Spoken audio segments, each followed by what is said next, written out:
Masquerade, narrated by Julie Abel, narrated for Cupido in collaboration with SAGA.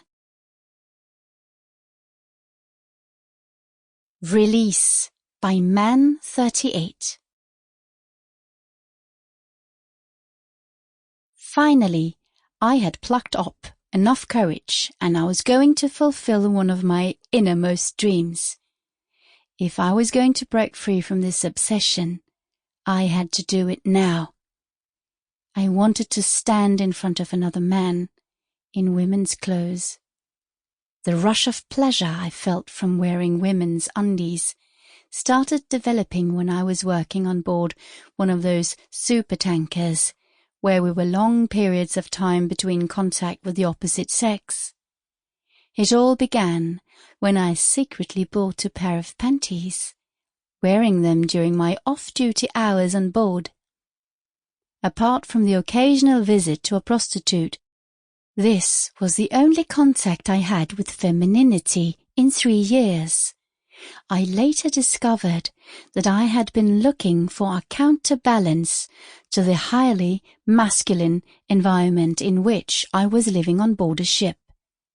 My interest in women's undies just grew and grew, and by the time I'd completed my final tour, I'd developed a lifestyle that I felt very comfortable with.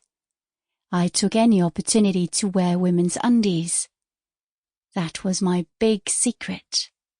I've recently developed a desire to show myself off dressed only in lace underwear. I wanted someone to see me. This became a massive obsession, and now I've decided to turn my dream into reality. The plan was ready. I would take the sleeper train to Bergen, booking a place in a twin-bed cabin. Plan conceived and implemented. I was hesitant. I had butterflies in my stomach when I boarded the train and made my way up to the cabin. I'd brought a small suitcase with me that was packed full of beautiful underwear, and I wanted to place it open in the cabin so that my fellow passenger could see the stash of delicious treasure I had at my disposal. The plan was that he would get an eyeful of sexy undies, perhaps stimulating his natural curiosity and creating a talking point. The rest was up to me. I was tense, thinking about who would come to sleep in the cabin, and was revealed when a young man suddenly turned up, opened the door and walked in. From my position in the corridor, I said, "Hello," a smile breaking across my face. He nodded slightly and mumbled a response. I said that I would come in and lie on my bunk a little later, so he should get settled first.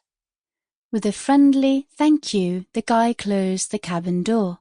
The train started to pull out of the station and my body started to tense up again. Soon now. After about half an hour, I knocked on the door and walked in.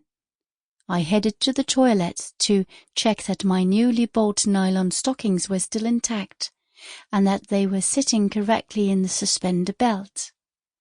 I sprayed my body with a light dusting of heavy perfume. The small G-string panties were a perfect fit, and Sample complete. Ready to continue?